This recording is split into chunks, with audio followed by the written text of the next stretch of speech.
வாங்கப்பா. நீங்க இப்ப என்ன பார்க்க போறீங்க அப்படின்னு கேட்டா, நான் ஒரு ரோஜா கிளை செடிகள கிளீன் பண்ணுனேன். அதுல வந்த கிளைகள எடுத்தாந்து ஊன போறேன். குச்சி ஊன்றது அப்படின்னு நாங்க சொல்லுவோம். எங்க ஊர்ல என்ன சொல்லுவோம்னா, குச்சி ஊனறது அப்படின்னு. ஏன்னா நிலத்துல நாங்க குச்சி இப்படிதான் கட் பண்ணி ஊன்றது. நிலத்திலேயே ஊனும்போது, அது வரும்போது, ஏன் நம்ப இத மாரி வச்சா வராது? கண்டிப்பா வரும். ஏன்னா நான் நெறைய உருவாக்குனது, நெறைய செடிகள உங்கள்கிட்ட காட்டியிருப்பேன். அப்ப நம்ம ஜாடியில நடுறதுனால தான் இந்த மாரி சாஃபு, இதெல்லாம் நம்ப அதுக்கு வந்து பஞ்சு சைடு இது பண்ணி ஊனி வைக்கிறோம். அதே நிலத்துல ஊனும்போது வெறும் பாத்தி கட்டி, நெறையா 1/4 காணி, 1/2 காணி, 1 ஏக்கரு அப்படிலாம் போடுவாங்க எங்க ஊர்ல. மல்லிகை குச்சி, குரோட்டன்ஸு, ரோஜா கிளை எல்லாமே. இதெல்லாம் வந்து எங்க திருவண்ணாமலை சைடு போவாங்க. அங்கெல்லாம் வந்து நெறைய ரோஜா தோட்டம் இருக்குல்ல, அங்கெல்லாம் வெட்டி காலி பண்றாங்கல்ல. கவாத்து பண்ணுவாங்க. அந்த டைம்ல போயிட்டு மல்லிகை கவாத்து பண்ணக்குள்ள எல்லாத்தையும் எடுத்துட்டு வந்து வண்டி வச்சு ஏத்திட்டு வந்துருவாங்க.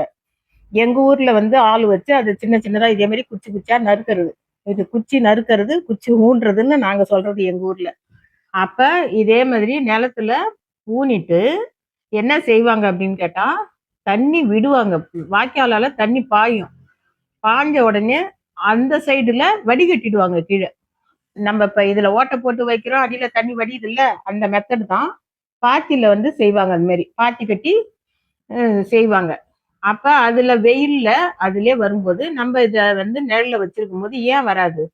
வரும். கண்டிப்பா வரும். நான் நெறைய உருவாக்கி உங்கள்ட்ட காமிச்சிருக்கேன். ரோஜா கிளைகள வேலை செய்யும்போது உடச்சிக்கிச்சுன்னா, அத நட்டு எப்படி வர வைக்கிறது? நம்ம எப்படி வளர்க்கறது? அப்படின்னு நெறைய வீடியோ நானே போட்டிருக்கேன். நெறைய என்ன கேசவர்த்தினி, ஆ சாமந்தி செடி, மல்லிகை செடி, செம்பருத்தி, மருதாணி, ரோஜா கிளை எல்லாமே நானு பதியம் போட்டு காமிச்சிருக்கேன் உங்களுக்கு.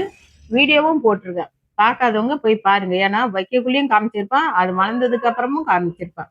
இத நம்ப வந்து இப்ப எல்லாம் சொல்றதுனால தான் நான் இத வந்து பங்கிசைடுன்னு சாஃப கரைச்சு, அதுல அடி எந்த இடத்துல கட் பண்ணியிருக்கோமோ, அந்த இடம் ஃபுல்லா பூசிட்டு சொருவி விட்டுருங்க. சொருவிட்டு என்ன செய்றீங்கன்னா, கண்டிப்பா வெறும் ஆத்து மணல்லே தான் நான் வைப்பேன். இதுல கொஞ்சம் கோக்கோபீட்ட கலந்துருக்கேன். கொஞ்சமா ஒரு கைப்பிடி கோக்கோபீட்ட கலந்து வச்சிருக்கேன்.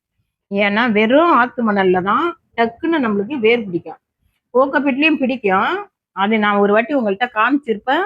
என்ன அப்டின்னா, கோக்கோபீட்ல வர வேரு நெறைய வேர் வரும். ஆனா, நம்ம டக்குன்னு எடுத்துட்டோம்னா 40 நாள் கழிச்சு எடுக்கிறோம் அப்டின்னும்போது, அந்த வேர்கள் சின்ன சின்ன வேர்லாம் சிதறிடும் எட்ட. அதே மண்ணு ஆத்து மணலா இருந்ததுன்னா, டைட்டா புடிச்சிட்டு அந்த வேர் வந்து செடியிலே இருக்கும். அது வேரு கோகோபீட்ல இருக்கும் அதிகமா. இதுல வந்து செடியில இருக்கும். குச்சி வைக்கிறோம்ல, அதுல இருக்கும் வேரு.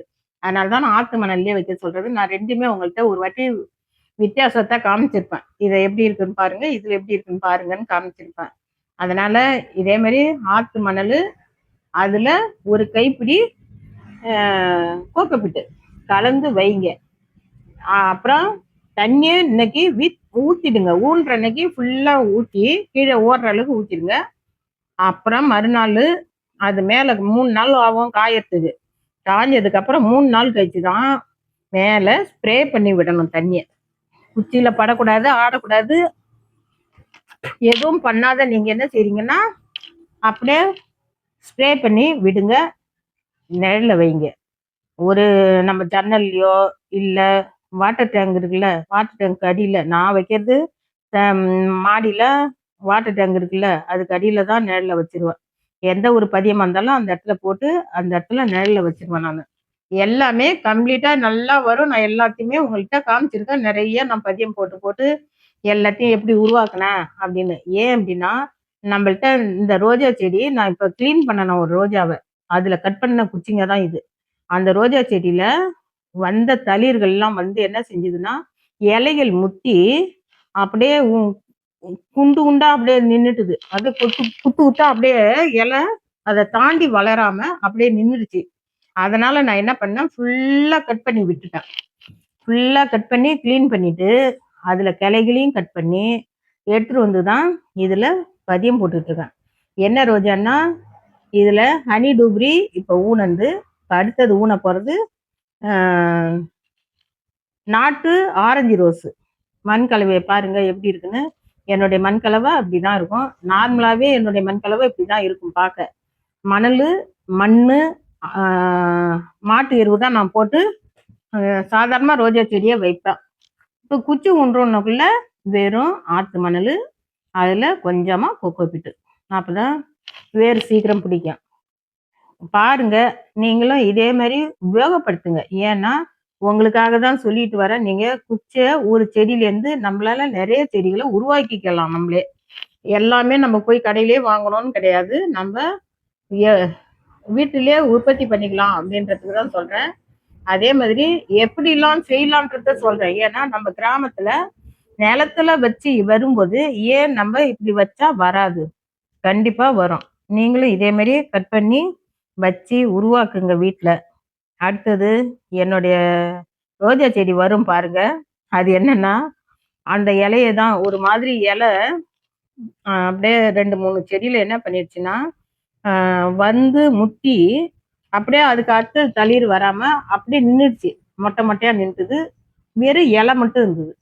அதனால ஃபுல்லா கம்ப்ளீட்டா நான் எப்பயுமே உங்கள்கிட்ட சொல்லுவேன், இலையை எடுத்து விட்டுருவேன், இலையை எடுத்து விட்டுருவேன்னு. அது யாருக்குன்னு தெரியல எப்படி எடுத்து விடுறது அப்படின்னு. முட்டை இலை முத்தி போச்சு, வெறும் இலை தான் இருக்கு அப்படின்னா அந்த இலையை எடுத்துட்டோம்னா அந்த இலைக்கும் பக்கத்துல ஒரு கணு இருக்கும். அந்த கணுவுல இருந்து நம்மளுக்கு தளிர்கள் நிறைய வரும். எப்படின்னு சொல்றேன். இலையை எடுத்தா எப்படி நம்மளுக்கு வரும்னு நினைக்கிறீங்கல்ல, தளிர் வரும்னு. அந்த இலையை எடுக்கும் போது நம்மளுக்கு அந்த இலை இடுக்குல ஒரு பருவ மாதிரி இருக்கும். அதுதான் தளிர் வர இடம். அதுல இருந்து நிறைய கிளைகள் வரும். நான் ஒரு ஷார்ட்ஸ்ல போட்டிருப்பேன். என்னுடைய செடியில எப்படி கிளைகள் எப்படி லைனா வந்திருக்குன்னு காமிச்சிருப்பேன். எல்லா பருவலையும் நம்மளுக்கு வரும். அதே மாதிரி நீங்களும் உங்களுக்கு பூக்காத செடி இருக்கு அப்படின்னா இலைகளை ஃபுல்லா எடுத்துருங்க. எடுத்துட்டு விட்டீங்கன்னா புது தளிர் வரும். புது தளிர் வரும்போது அந்த தளிர்ல மொட்டு வைக்கும். ஆனா அதுக்கு நான் என்ன செய்வேன்னா புண்ணாக்கு கலவா போடுவேன். என்னுடைய வீடியோவில் நான் போட்டிருக்கேன், புண்ணாக்கு கலவை போடுங்க அப்படின்னு சொல்லியிருப்பேன். அப்படி புண்ணாக்கு கலவை இல்லைன்னா அதுக்கு மாற்றா என்ன கொடுக்கறதுன்னு சொல்லியிருப்பேன். பார்த்து உபயோகப்படுத்துங்க நீங்களும். ஏன்னா தெரியாதவங்களுக்காக சொல்லிட்டு வரேன். எல்லாருக்குமே தெரியும்னு சொல்ல முடியாது. தெரியாதவங்களுக்காக தான் நான் சொல்லிட்டு வரேன். தெரிஞ்சுக்கிட்டு நீங்களும் பயன்படுத்துங்க. இத மாதிரி இருந்த செடி தான். இத மாதிரி கிளீன் பண்ணிட்டேன். ஃபுல்லா கிளீன் பண்ணிட்டேன். சின்ன சின்ன தளிர்கள். அதுல என்ன அப்படின்னா கிளீன் பண்ணிட்டு சோத்து கத்தாழைய அரைச்சி நான் வடிகட்டி ஜூஸா எடுத்து அதை நான் ஸ்ப்ரே பண்ணியிருப்பேன். அது வீடியோவும் போட்டிருக்கேன். அதுல என்ன கலந்து கொடுத்தன்ற வீடியோ போட்டிருக்கேன்.